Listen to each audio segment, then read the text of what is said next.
Om Jnanatimirandasya Gyananjanam Shalakaya Chakshurunmilitam Yena Tasmai Shri Gurave Namaha. Gurave Gaurachandraya Radhikaya Stadalaye Krishnaya Krishna Bhaktaya Tadbhaktaya Namo Namaha. Narayanam Gurum Vande Sharanyam Bhakta Bandhavam Gauramanubhishtam Purnam Radhadasyam Pradayakam Rupanugacharya Varyamurupa Manjari Preshtakam Patita Pavana Bandhavam Yugacharya Narayanam Vancha Kalpatarubhyascha Kripa Sindhubhya Evacha Patitanam Pavanebhyo Vaishnavebhyo Namo Namaha. Namo Mahavadanyaya Krishna Prema Pradayate Krishnaya Krishna Chaitanya Namne Gaura Tuise Namaha.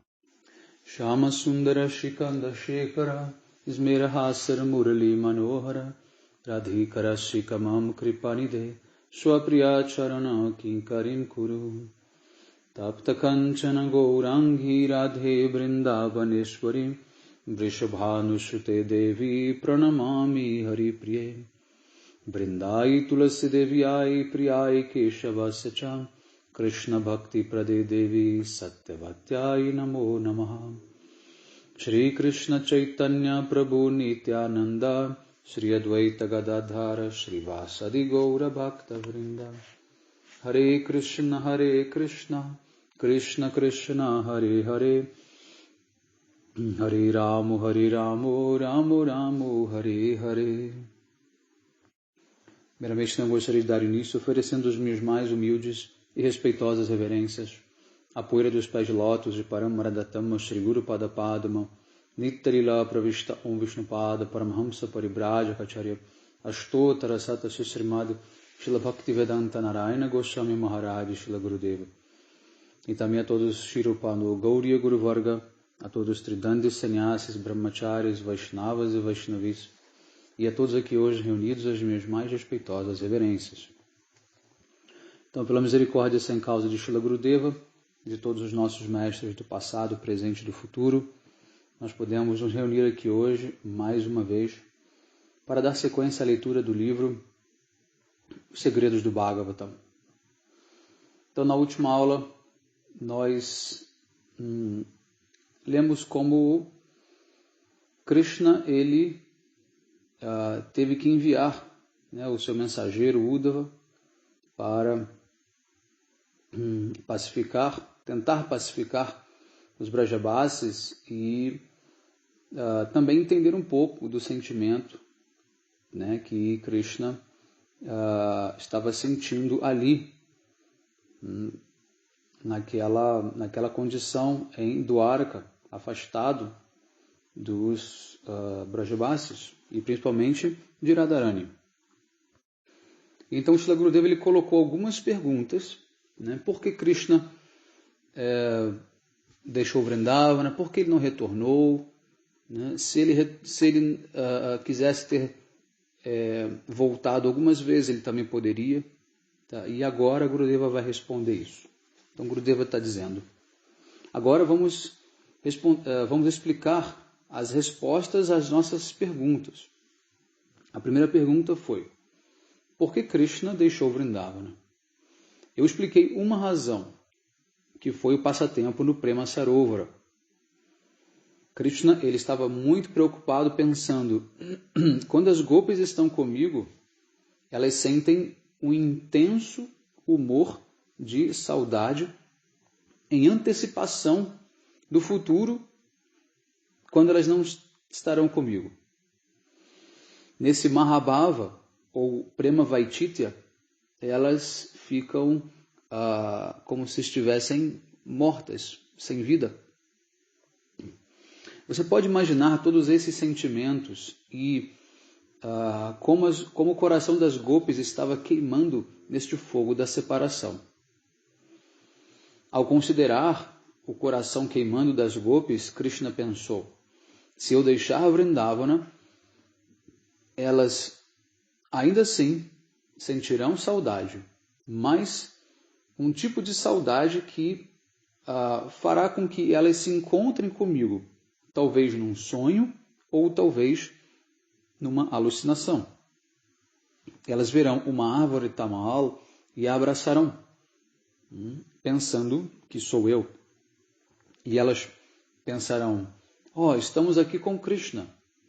E assim elas ficarão felizes, porque elas poderão me ver em inúmeros lugares, diferente de quando eu estou ali presente em apenas um lugar. E elas irão então começar a cozinhar, a decorar seus corpos, se prepararem. Então, portanto, eu devo deixar Vrindavana. Só que a gente viu que a coisa não foi bem assim. Bom, é verdade que todos nós queremos estar onde existe o quê? Muita ananda, muita felicidade, bem-aventurança. Ninguém quer ir para um local onde exista o quê? Infelicidade e falta de amor e afeição. Mas essa não é a natureza de Krishna, a suprema personalidade de Deus. Sua natureza é um pouco diferente. Ele tem milhares e milhares de devotos por toda parte. Alguns devotos em Mathura estavam recebendo um tratamento muito ruim por parte de Kamsa.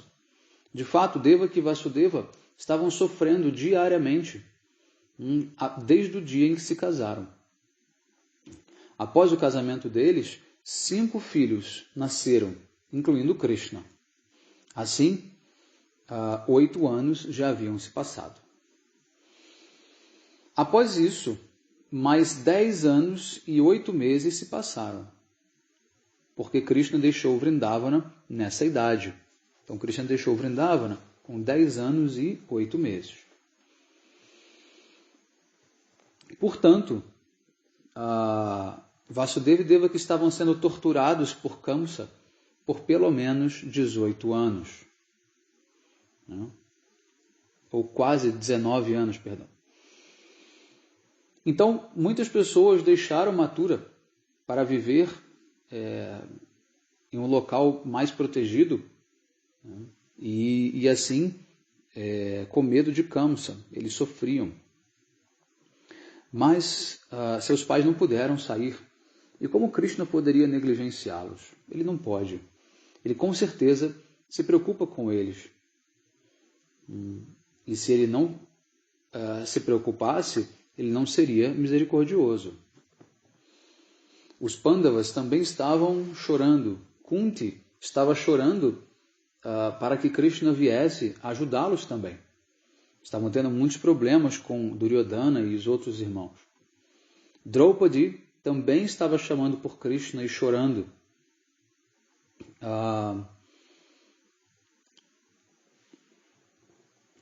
E ela estava com os braços erguidos, e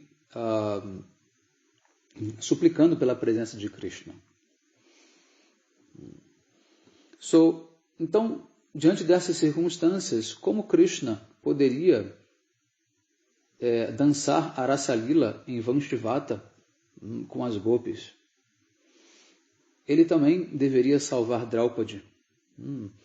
Se qualquer devoto chama Krishna de qualquer parte do mundo, ele não fica indiferente. Ele vai até lá e ele vai ajudar aquele devoto, porque ele tem Bhakta Vatsalya. Ele tem o quê? Afeto pelos seus devotos. Ele tem um sentimento de paternidade ou maternidade pelos seus devotos. E ele precisa cuidar dos seus devotos. Mesmo que ele esteja saboreando muita raça em Vrindavana, na companhia das gopis, ele ainda assim precisa também cumprir com o seu papel. Ou seja, ele é responsável. A gente pode até dizer, de uma certa forma, que esse Krishna que vem a esse mundo é um Krishna um pouco mais responsável. Ele não está simplesmente preocupado em desfrutar. Mas ainda assim, há algo mais, o Gurudeva diz. Krishna prometeu, Dyejatha mam prapadyante tam stateva bhajamyaham. De acordo com o serviço rendido a mim por meus devotos, eu irei reciprocar na mesma medida. Bhagavad Gita 4.11. foi apenas pelas gopis que ele não conseguiu manter a sua promessa. Mas para todos os demais ele manteve. Mas para as gopis isso não foi possível. Eu expliquei na última aula isso, né? Como Krishna não conseguiu reciprocar na mesma altura com as gopis. E faltou explicar uma coisa interessante, aproveitando até essa oportunidade, que é por que Krishna não conseguiu, ou talvez ele conseguisse, mas por que ele não fez? Porque se ele recompensa a mesma altura, ele se iguala às gopis. Só que ele não quer se igualar às gopis. Ele quer deixar as gopis superior a ele. Ele quer sempre deixar Radharani numa posição superior a ele. Ele jamais quer se igualar a Radharani. Então é por isso que ele diz para Radharani. Na verdade é para Radharani, não é para as outras gopis, né? Que ele não pode recompensá-las. Ele não pode reciprocar a mesma altura. Por quê? Porque para ele, Radharani é o que há de mais elevado. Ele quer Radharani lá no topo, né, do pódio. Ele não quer os holofotes para ele. Então, essa é uma razão. Tá? Essa é uma razão. Então, continuando. Por outro lado, Devaki e Vasudeva também estavam executando severas austeridades. Também executaram severas austeridades no passado, em seus nascimentos como Sutapa e Prishni. E eles mantiveram suas cabeças no chão e plantaram, né, fizeram uma postura invertida, né, enquanto mantinham os seus pés no alto, tá? Eles fizeram muita austeridade e eles assim permaneceram sem respirar e também sem beber água durante o calor do verão, durante o frio do inverno, durante as estações chuvosas e assim por diante. E eles fizeram essas austeridades por mais de 60.000 anos. Então, Devaki e Vasudeva, eles na vida anterior foram um casal, Sutapa e Prishni, que fizeram muitas austeridades para ter Deus como filho. Tá? Então, eles conseguiram. Dhruva praticou austeridades por apenas 6 meses. E durante o último mês, ele jejuou até mesmo de ar. Mas Sutapa e Prishni fizeram por mais de 60.000 anos. E agora, na forma de Vasudeva e Devaki, eles estavam chamando por Krishna. Por que Krishna, então, não ouviria esse chamado? Ele tem que ouvir. E essa, então, foi uma outra razão pela qual ele partiu para Mathura. Porque após muitas austeridades, ele ter aceito nascer, né, ou aparecer ali como filho de Devaki, né, não foi do ventre dela, mas aparecer como filho dela, e depois simplesmente abandonar, seria realmente a pior das torturas. Bom, agora vamos responder a segunda questão, diz Gurudeva. Se Krishna satisfizesse suas razões para vir, né, os seus desejos por vir, que eram salvar Vasudeva e Devaki e matar Kamsa, então ele poderia ter retornado para Vrindavana após feito isso. Mas por que ele não pôde? Todos os Yaduvasis e os Mathuravasis, eles estavam escondidos por medo de Kamsa. E todo o reino estava completamente bagunçado. Krishna, portanto, ele deu o reino para Ugrasena Maharaj, que é o pai de Kamsa, e o fez rei. Mas Ugrasena estava muito velho e já não tinha capacidade de articulação. Então Krishna, ele teve que fazer tudo isso sozinho. Krishna foi o grande inspirador, ele foi o grande administrador do reino inteiro, né, durante o reinado de Ugrasena. Haviam também as duas esposas de Kamsa, Asti e Prapti, que foram morar com o seu pai, Jarasandha, que era um grande demônio, que ainda era mais poderoso do que o próprio Kamsa, do que Duryodhana e todos os demais.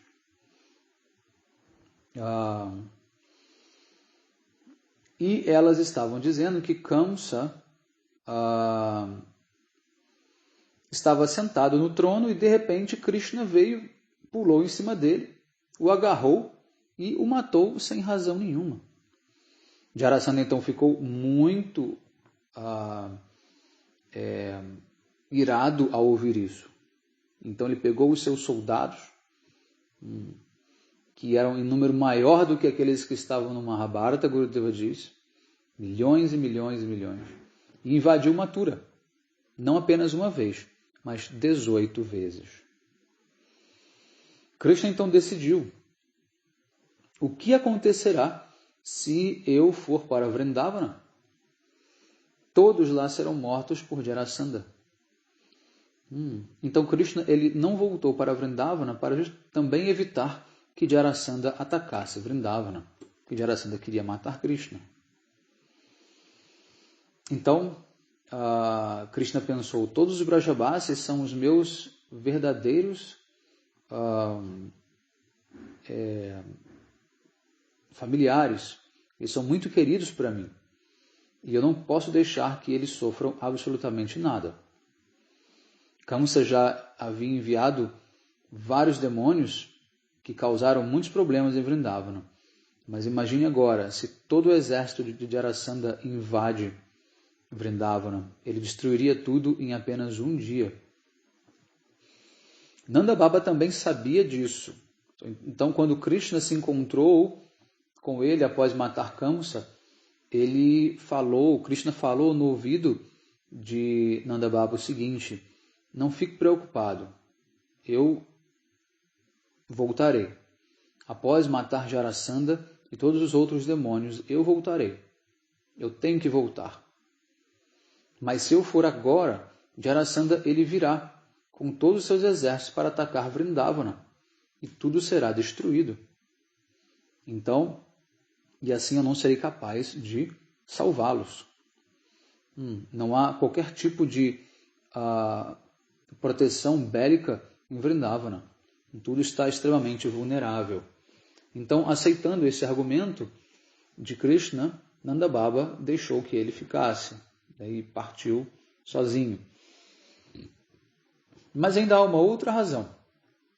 Porque Krishna não retornou para Vrindavana. Vasudeva e Devaki sabiam muito bem que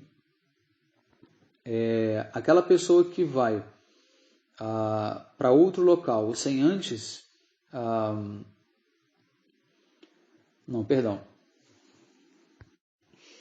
Devaki e Vasudeva eles disseram o seguinte, que qualquer pessoa que vai fazer um trabalho fora da sua casa, né, longe da sua casa, após completar esse trabalho, essa pessoa retorna à sua casa. Da mesma forma, se Krishna, vindo de Vrindavana, terminasse as suas obrigações em Mathura, ele também retornaria para Vrindavana.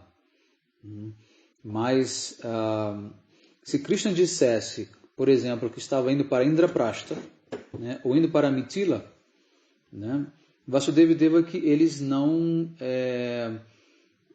se oporiam a isso. Né? Então eles diriam, ok, você pode ir e retorne o mais rápido possível. Mas eles tinham medo que Krishna voltasse para Vrindavana, porque de lá ele com certeza não sairia.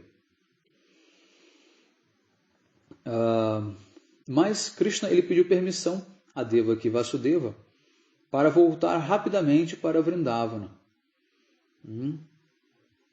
Se Krishna pedisse, né, permissão para voltar rapidamente para Vrindavana, eles com certeza iriam chorar de medo.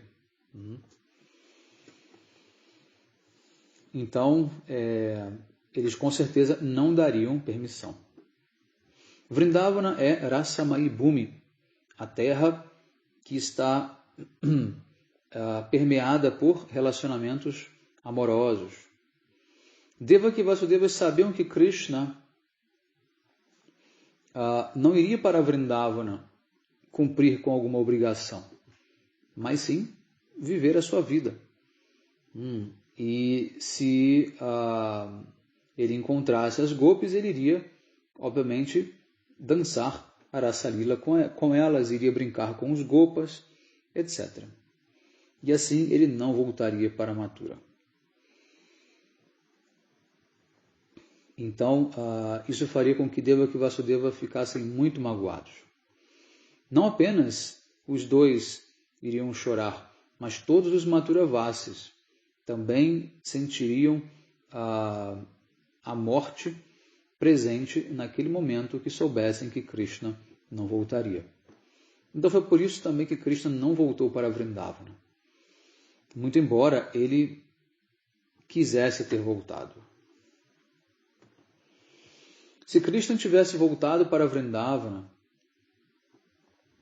e se encontrado com os Vrajabasis, ele poderia facilmente ter retornado, né? Porque Vrindavana é do lado de Mathura. Eles fazem fronteira. Além disso, se ele quisesse, ele poderia ter ido para Goloka Vrindavana, ou Mithila, ou Dwaraka, em um momento. Né? Mas por que então ele não viajava simplesmente 1 hora, né, até chegar na sua casa em Vrindavana? Não, ele nunca fez isso. Ele poderia visitar de vez em quando, né, Vrindavana. Mas não. Por quê? Porque se ele voltasse por apenas um momento, a saudade das gopis e dos gopas teria aumentado milhares de vezes. E eles não teriam a capacidade de tolerar isso. Porque Gurudeva dá um exemplo. Se existe a chama de uma lâmpada, e ela pode ir apagando aos poucos, né? Mas se um vento bate e esse fogo aumenta, como um incêndio florestal, aquele mesmo vento já não pode mais apagá-lo.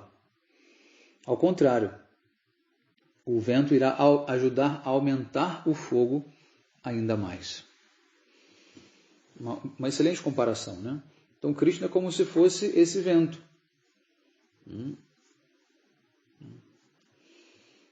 A presença dele pode fazer com que o fogo da saudade aumente ainda mais.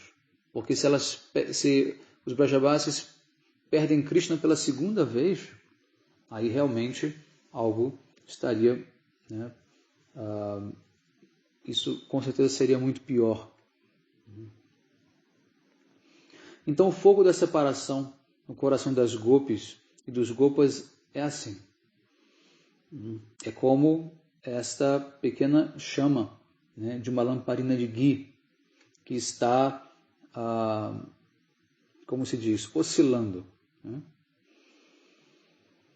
Se você por acaso coloca uma frigideira no fogão e essa frigideira começa a ficar vermelha de fogo, e num momento você coloca uma gota de água em cima dessa frigideira, o que vai acontecer?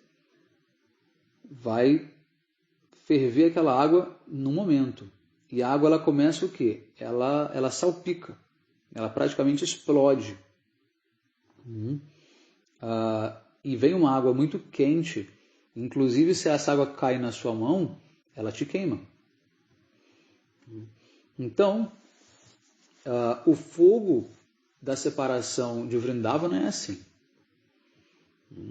Então, se Krishna voltasse lá por um momento apenas, por 1 ou 2 dias, os Brajavasis teriam se queimado completamente. E após ele partir novamente, eles morreriam, com certeza. Por essa razão, então, foi que Krishna também não retornou a Vrindavana. Então chega um momento em que a saudade já é tanta que é melhor que ela continue assim do que você voltar e depois ter que gerar uma nova separação. Isso poderia piorar ainda mais as coisas. É o que o Gurudeva está explicando. Então era preciso esperar passar aquele período, né, mais difícil da saudade, até que as coisas fossem se acalmando no futuro muito distante, tanto que Krishna só se reencontrou com eles 100 e tantos anos depois, 125 anos, se não me engano. Foi quando eles se encontraram em Kurukshetra.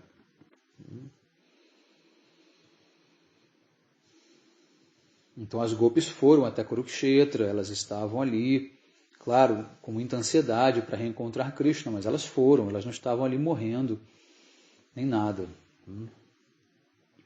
Bom, então continuando a ler. Alguém poderia dizer que Krishna poderia levar o seu pai e a sua mãe, todas as gopis e gopas para Mathura e viver todos juntos. Mas isso com certeza seria muito perigoso. Por quê? Rasa Sankata, o perigo de você misturar duas raças, ou uma contradição de humores. A gente chama de rasa bhasa também. Em Vrindavana, Krishna é como um vaqueiro, e ele é apenas o filho de Nanda Baba. Ele não usa sapatos, nem mesmo sombrinha, né? Como chama a sombrinha? Guarda-sol. E ele serve as vacas, assim como Nanda Maharaj e Yashoda. Em Mathura, ele não tem flauta, não tem o seu bastão de pastoreio, e ele não é um vaqueiro. Lá ele é um poderoso kshatriya, um rei. Que tipo de rei? Ele é como um imperador, ou o imperador dos imperadores. E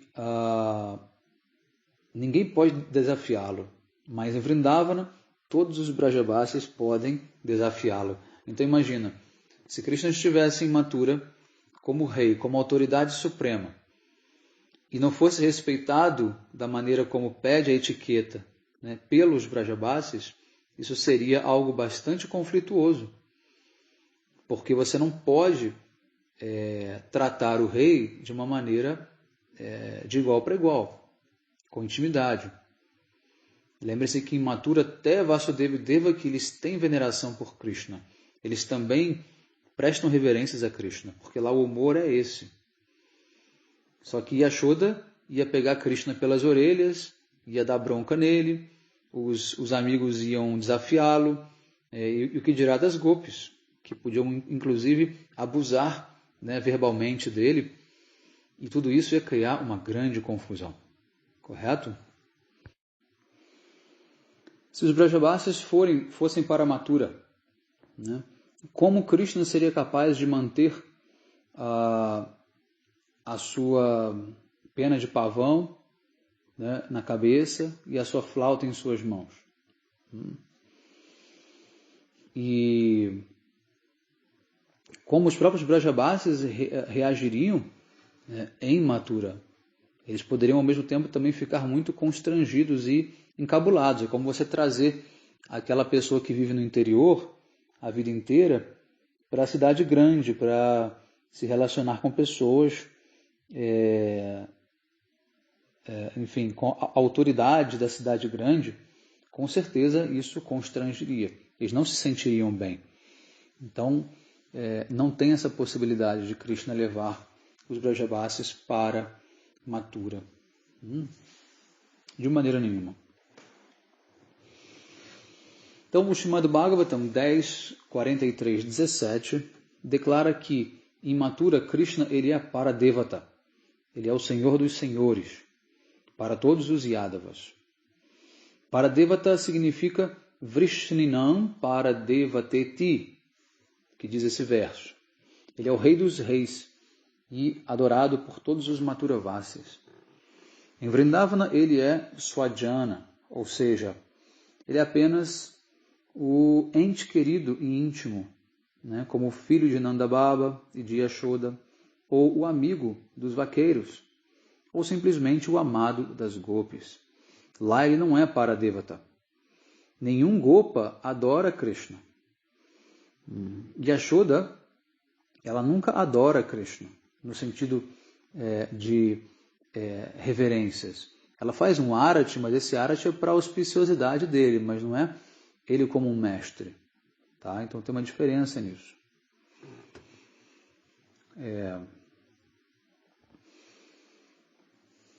E as gopis, elas inclusive abusam verbalmente de Krishna, dando bronca nele. E elas dizem, você é um preto, você é um canalha, né? um cafajeste, você é um ladrão, você tem um coração impuro, enfim, todos os tipos de palavras, né, que deixam Krishna, na verdade, se sentindo enaltecido, elogiado. Né? Se todas as gopis fossem para Mathura e abusassem Krishna dessa forma, na frente dos Yadavas, o que aconteceria? Não haveriam mais como controlar ninguém. Em Mathura, Krishna ele é adorado por todos os Yadavas, até mesmo por Uddhava, Akrura e o rei Ugrasena. Mas em Vrindavana, gopas como Sridama e Subala sobem nos ombros de Krishna e dizem, você é o meu cavalo, vai, vai, rápido, mais rápido, corre. E se Sridama e Subala fossem para Mathura e fizessem Krishna brincar de cavalo na frente dos Yadavas, isso seria um grande problema. Então, Devaki e Vasudeva, eles não aceitam reverências de Krishna, por exemplo. Por que não? Porque eles acreditam que Krishna é a suprema personalidade de Deus. Assim como Krishna ele pode, por exemplo, pedir bênçãos para Yashoda, Nanda Baba, né, pode tocar nos pés deles, como a tradição védica pede. Né? Só que Devaki e Vasudeva jamais aceitariam Krishna prestando reverências para eles. Porque eles sabem que Krishna é Deus. Eles viram Krishna aparecer como Vishnu de 4 braços para eles, lá na cela de Kamsa. Então, por outro lado, né, Nanda Baba ele diz para Krishna em Vrindavana, traga os meus sapatos. E Krishna coloca os sapatos na cabeça. Ele vem dançando até o seu pai. Mas se Nanda Maharaj estiver em Mathura, e na frente dos Yados ele desse uma ordem dessas para Krishna, todos ficariam muito confusos. E isso não seria bom. Além disso, em Vrindavana, Krishna está com todas as gopis, como Radhika, Lalita e Vishaka. Será que ele poderia dançar a Rasa Lila em Mathura, na frente dos Yados? Será que ele poderia trocar mensagens? Será que ele poderia massagear os pés de Radharani na frente deles? Claro que não. Né? Isso é o que? Rasa Sankula, ou seja, um congestionamento de humores. Como Krishna poderia conciliar todas essas coisas? Ele com certeza viveria num grande dilema. Portanto, ele não trouxe ninguém de Vrindavana para Mathura. E Krishna estava pensando, o que devo fazer? Devido às circunstâncias, eu não posso ir para Vrindavana. No entanto, se eu enviar algumas vezes mensagens para acalmar os meus pais. Então, e ao mesmo tempo, esse mensageiro, ele poderia também aprender alguma coisa dos Brajabasyas. Então, essa foi a principal razão que fez Krishna enviar Uddhava, para que ele fosse, na verdade, aceito, na escola das gopis. A principal razão para Krishna enviar Uddhava é para que ele desenvolvesse Gopi Bhava. Então, Uddhava recebeu uma misericórdia especial de Krishna. Para todos que Krishna quer dar misericórdia, ele deseja que essa pessoa desenvolva o quê? Gopi Bhava. Então, Krishna, ele imaginou, se Uddhava tiver sucesso e conseguir aprender alguma coisa, né, com as gopis, ele poderá entender o que é o amor de verdade, né, e assim poderá, inclusive, ser alguém com quem eu possa abrir o meu coração. Então, Lalita e Vishaka são como professoras. E Radharani, ela é a diretora dessa escola. E Krishna agora está pensando que Uddhava deve se matricular nessa escola e aprender verdades sobre o amor dos Brajabasyas. Embora Uddhava não possa compreender essas verdades, ele pode tentar, pelo menos, aprender. Então, Krishna decidiu enviá-lo. Uddhava, talvez, ele não possa conseguir aprender todas as consoantes e vogais de Vrindavana. Na verdade, ele jamais será capaz de aprendê-las. Mas ele pode apenas aprender uma palavra, que é prema.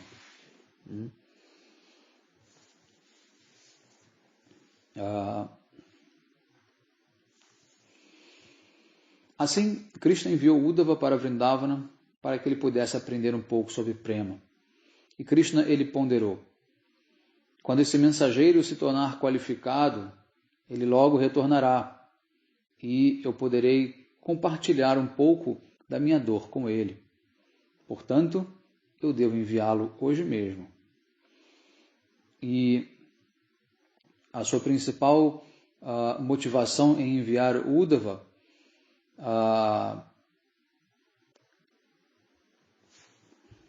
não foi porque Krishna precisava de um mensageiro, mas na verdade ele queria que Uddhava ele compreendesse um pouco do que é esse Braja Prema.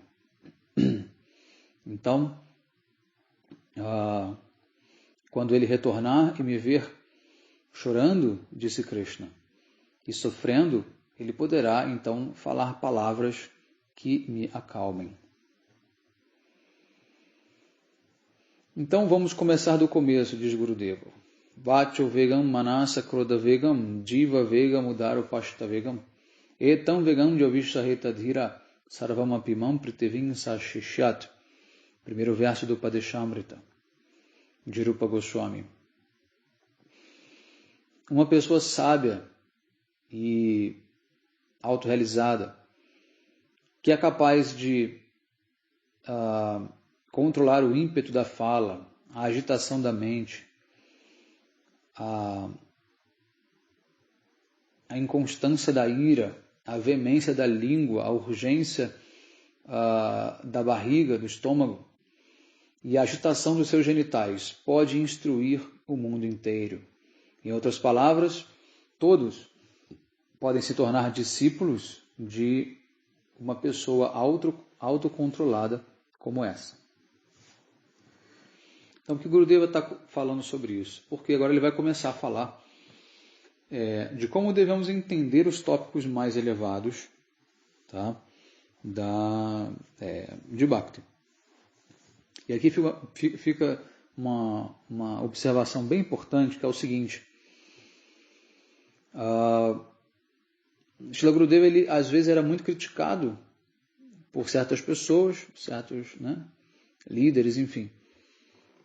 sobre o fato dele falar muito de Gopi Bhava, falar muito do amor das gopis, e falar muito desses passatempos, né? Mas, e que ele era um sarradia, etc. Só que a gente, quando estuda os livros de Srila Gurudeva, você vê claramente que ele faz alusão a esses passatempos, mas ele não descreve esses passatempos jamais nos seus pormenores, ele não revela nada que não seja palatável para os devotos, digerível, né, para os devotos. E Gurudeva sempre faz o contrapeso.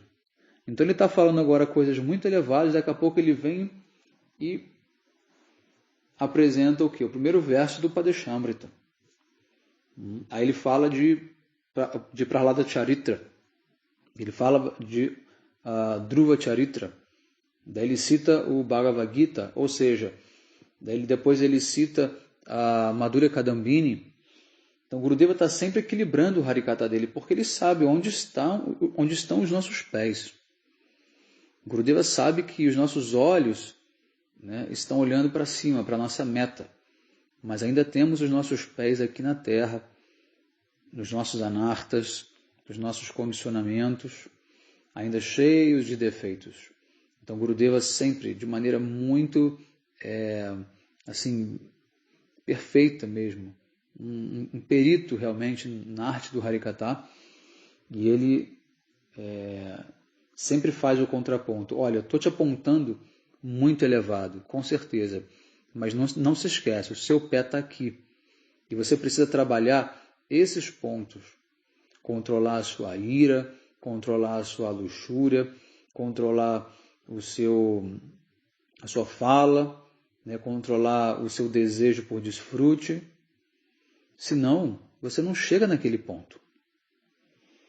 Tá? Então, Gurudeva ele nunca deixou a coisa solta. Nunca. Vocês podem reparar, todo o Harikata de Gurudeva.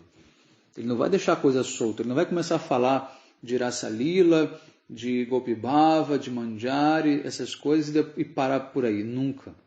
Nunca. Tá? Ele sempre, com muita responsabilidade, conduziu, né, os seus discípulos, quem quer que seja, da maneira correta, seguindo os princípios do nosso Guru Parampara. Nós não somos sarrajias, nós não ficamos falando que já estamos meditando em passatempos de Radha Krishna como se fôssemos gopis e não nos importamos mais com o nosso corpo material, estando ainda cheios de anartas, cheios de luxúria, cheios de desejo por desfrute sensorial, né, como são os sarrajias. Então, Gurudeva está longe, muito longe de ser um sarrajia. Bom, e aqui ele vai citar um outro verso do Padeshamrita, que é o número 4, que é o Dadati Pratigrihinati Guhyan Kyati Prishati Bhungte Bojayate Chaiva Sadhvedam Priti Lakshanam. Que é o quê? Devemos oferecer aos devotos puros objetos de acordo com as suas necessidades. Devemos aceitar os remanentes da sua prachada, da prachada deles, né? Comer o resto da prachada deles. Devemos revelar as nossas realizações confidenciais em bhajana para eles. E devemos também ouvir também deles as realizações deles e assim também dar prachada para eles, servir prachada para eles, tá? Enfim, então essas são as trocas, né, são os 6 sintomas de trocas amorosas com os devotos. Por quê? O que ele quer dizer com isso? Sem servir os Vaishnavas, você não vai ter êxito final em Bhakti. Tá? Não vai ter êxito final em Bhakti. Bhakti vem de Bhakti. E onde está Bhakti? Bhakti está com o devoto puro. Em que sentido Bhakti vem de Bhakti? Não é que você não tem Bhakti dentro da sua alma, mas é que essa atração por Bhakti, ela vai ser inspirada por quem já tem Bhakti, não por você mesmo. Nós não somos capazes de fazer a nossa alma despertar. Se você estiver dormindo, você é capaz de acordar a si mesmo? Não é? Então, é nesse sentido que a gente diz, Bhaktya Sanjataya Bhaktya. Bhakti vem de Bhakti. Então, é o Guru que tem Bhakti que vai conseguir despertar a nossa Bhakti. Claro que a nossa Bhakti já é latente dentro de nós, ela é eterna dentro de nós. Eu já expliquei isso algumas vezes. Mas ela não vai despertar por conta própria, ela precisa ter o quê? Um jardineiro. E esse jardineiro é Gurudeva. Nós somos apenas assistentes do jardineiro. Mas o jardineiro é Gurudeva. Ok? Então, Gurudeva ele cita aqui agora o verso 8 do Padeshamrita, que é o Tannamarupa Charitadi Sukirtanano Smrityo Kramena Rasanamana Siniyoja Tistam Brajita Danuragi Jananugami Kalam Naira Kilamiti Upadesha Saram.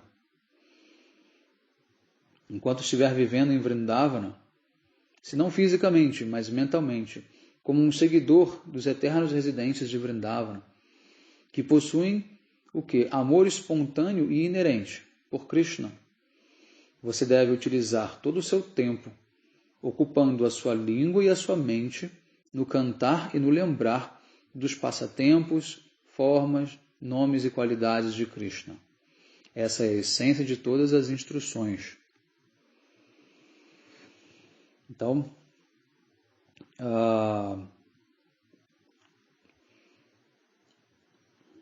o Gurudeva ele dá essa ancorada, tá? Então, o Gurudeva ele termina esse capítulo dizendo: realmente Krishna ele é muito belo em Vrindavana. Por comparação, ele não é tão belo quanto em Dwaraka. Brajendranandana Krishna ele é centenas, milhares de vezes mais belo do que o Dwarkadish Krishna. Até mesmo Padma, uma velha de mais de 100 anos, que é a mãe de Kamsa e que é uma senhora que é a esposa de Ugrasena, né? Ela fica cheia de luxúria quando vê Krishna e quer abraçá-lo, né? O que dirá outras, né, moças de idade mais baixa. Satyabhama, Rukmini e todas as demais rainhas, elas perdem a sua compostura. Krishna é muito belo. Ele é a essência da beleza. Ele é Manmata Manmata. Ele é o cupido dos cupidos. Bom, então aqui termina,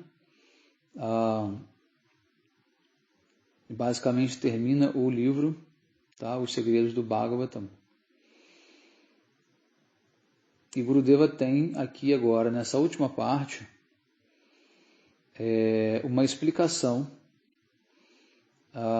de algumas canções de Srila Bhaktivinoda Thakur que nós cantamos regularmente, que é a canção Yashomati Nandana, por exemplo, que é cantado no Arati da meio-dia, tá?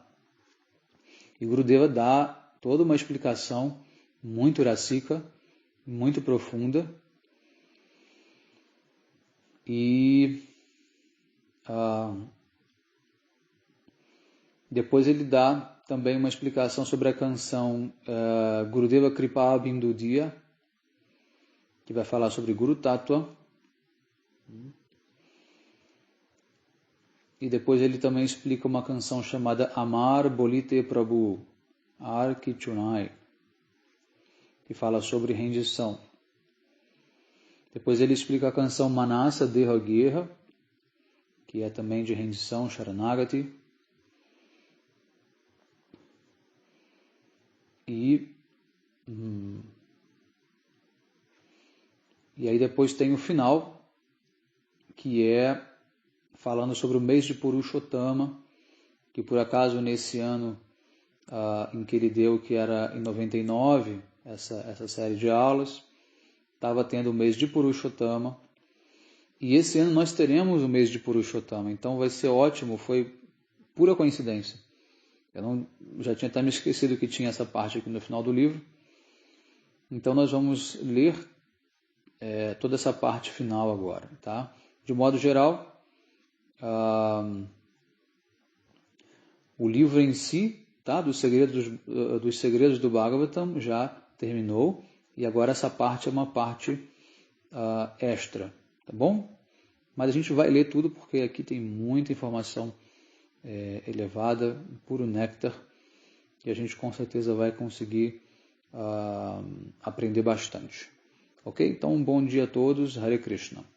Vanchakalpatarubhyascha kripa sindhubhya eva cha patitanam pavanebhyo vaishnavibhyo namo namaha.